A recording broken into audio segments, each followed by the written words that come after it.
Welcome to Adapt NCLEX. Do you want to pass the NCLEX?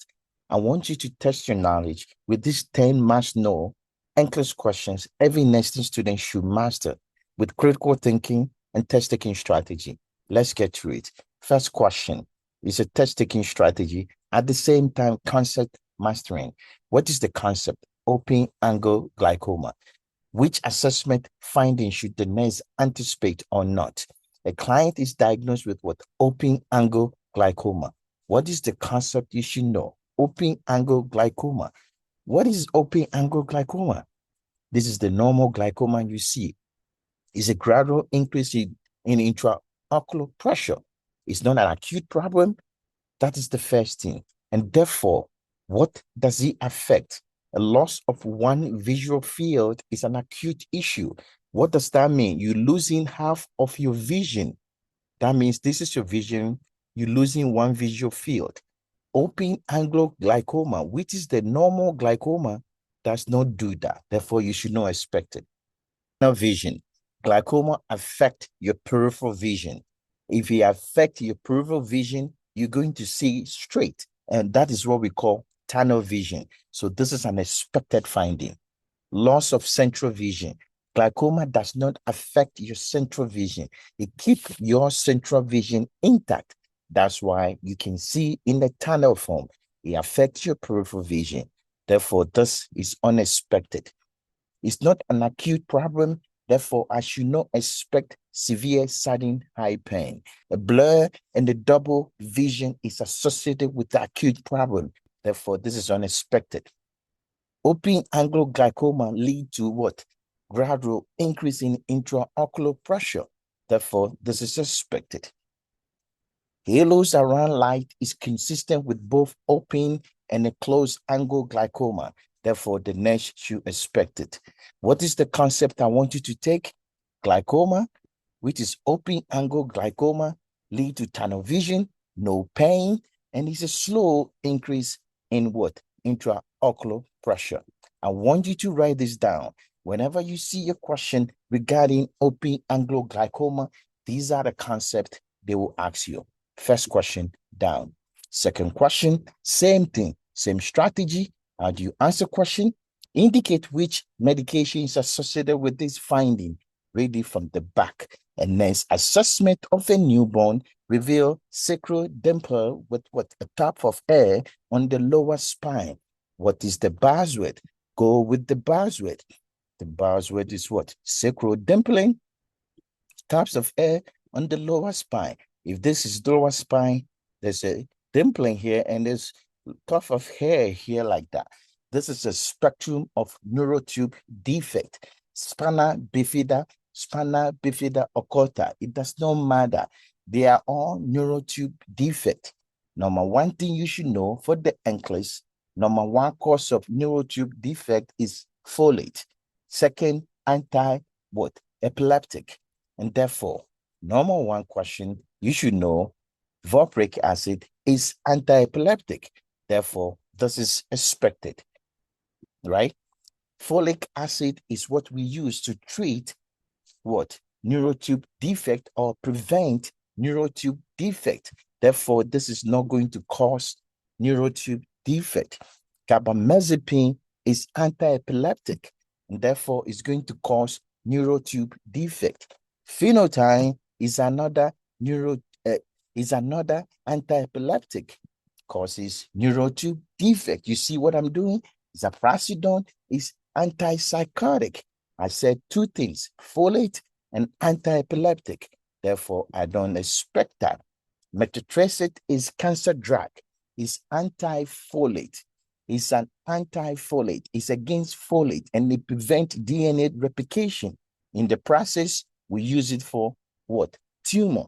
And therefore, methotrexate, which decreases folate, will lead to neurotube defect. These are concepts I want you to master. Anti-epileptics causes neurotube defect. And this question is testing your knowledge on neurotube defect. Question 2, down. Question 3, I want you to stop the video, read the question, put down your answer, let me know, and then see the way I'm going to approach it. I'm going for the buzzword, reading the question from the back. And I will show you the concept you're supposed to know. Which condition should the nurse suspect the client is experiencing? That means you got to make a diagnosis. And nurse is assessing the client with what? One, red spot on the retina. What is that? Splinter hemorrhage. What is that? Heart murmur. What is that? And the fever. Which condition can you see these four things? I call it from Jane. Do you know from Jane? From Jane is a concept you should master, and that is the mnemonic. From Jane, the F is fever. R is red spot. That is the red spot on the retina. O is Aslan node. It's on your fingertips. M is the heart murmur. J is Janeway lesion. A is anemia. And N is what? Nail bed hemorrhage, splinter hemorrhage. And E is emboli. All this is not associated with Kawasaki. If it's Kawasaki, I will tell you the fever is 5 days. Acute pericarditis, I will tell you patient is going to have pain, which will be relieved by leaning forward. Rheumatic fever, I will tell you the patient will have what? Coriform movement. And you can see all these conditions affect your heart. But the key concept is what? Janeway. And therefore, this is consistent with endocarditis. Know this, write it down. If you need more, check Adapt NCLEX. And if you like this video, share with your friend. Subscribe to Adapt NCLEX for more content like this. Question 4. A nurse is providing care for school-age child. Which type of play activity would be most appropriate for this developmental stage? In this developmental question, pediatric question, don't worry about it. Go for the buzzword. Focus on the age of the patient. School-age child. Play alongside another child, but not together. What does that mean? Play together loosely, no clear leader, rules, and goal. What does that mean? Play together with one purpose, rules, and shared goals. Play alone, focus on self. What I did was write down the meaning of each play. You should be able to recognize it. What do you think? A school-age child should do what? There's 4 types of play. There's solitary play, there's parallel play, there's associate play, and there's corporate play. A school-age child should do what? Corporate play. Which one of these is corporate play? Play alongside another child, but not together, is a parallel play. Play together loosely, no clear leader, rules, and goal. This is associate play. Play together with one purpose, rule, and share goals. This is cooperating. I'm cooperating. I have a goal. I have a quarterback leading me like a football team. Play alone, focus on self is solitary. Therefore, key concept is what? Number 3 is your right answer. 6 to 12 years old are corporate play, and these are school-age child. And this is the way to know them. And therefore, the mnemonic for this question is some people always cooperate. With the S, solitary. With the P, parallel. With the A is what? Associate. And the C, corporate. The school-age child would do a corporate play. And that is number 3.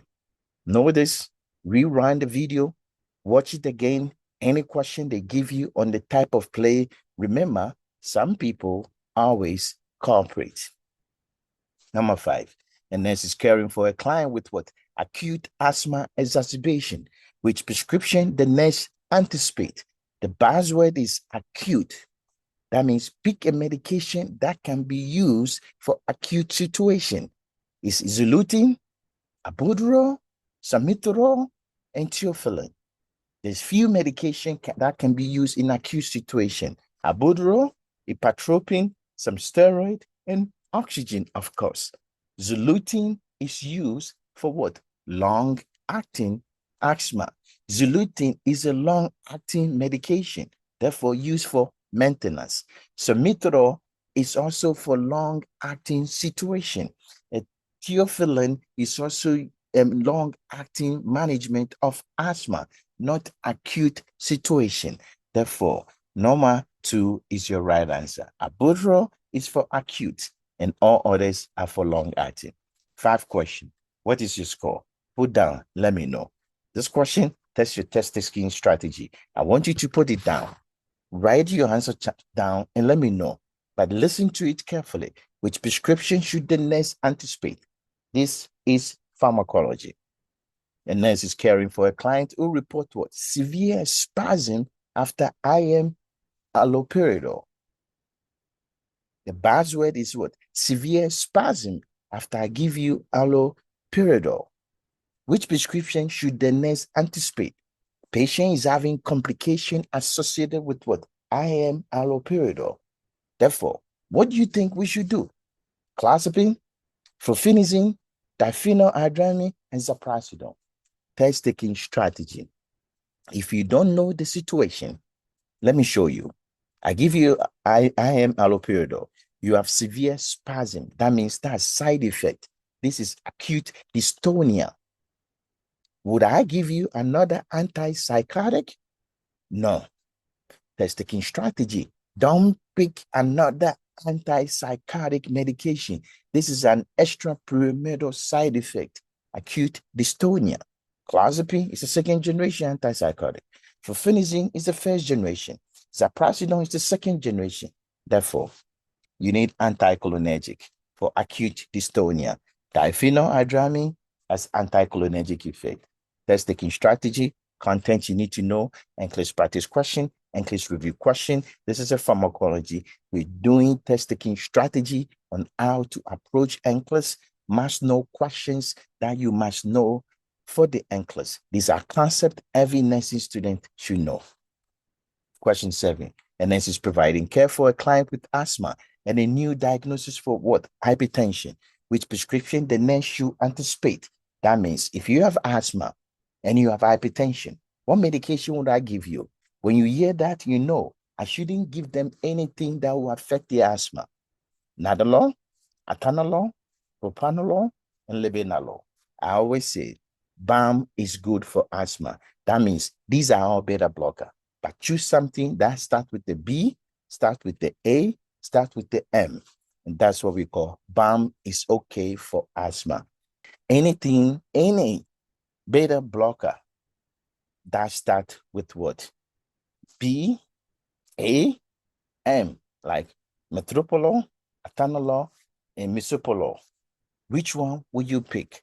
Based on the answer I've given you, atenolol is the best answer. 8 questions. Which answer choice will you choose for this number 8? Test taking strategy. A nurse is aware of several clients on the message. Which client should the nurse prioritize? You cannot take the NCLEX without knowing prioritization. I call it B sharp. And how do you answer B sharp? How do you answer prioritization question? Divide it into 2. B sharp, not expected. And this is the way I will read it. COPD patient. Should I expect their CO2 to be 47? CHF patient. Do I expect BNP should be 1 thing? Chronic kidney disease. Should I expect hemoglobin should be 8.6? Post-renal transplant. Should I expect Y count to be 12? If it's not, then you need to worry about it. COPD patient, I expect the CO2 to be 47. That's not a problem. CHF patient, I expect the B and P to be over 100. 110 is not a problem. Chronic kidney disease has no hypotension alpha, and therefore, what is going to happen? Hemoglobin is going to go low. 8.6 is not a problem. By renal transplant patient with Y count of 12, this is sepsis. That's B sharp. We need to pick it. This patient is sick and is in trouble. And that's your number 1. That's your answer choice, number 4. Y count of 12 is sepsis. Hospice client is near death, develop noisy, gargling, and breathing pattern. Which prescription should the nurse anticipate? This is what we call what? Rattle death. Death rattle. What is the problem? Too much secretion. How do you manage too much secretion? Anticholinergic. Is there any anticholinergic there? Scopolamine is anticholinergic. Betanocol is cholinergic. Neostigmine is cholinergic.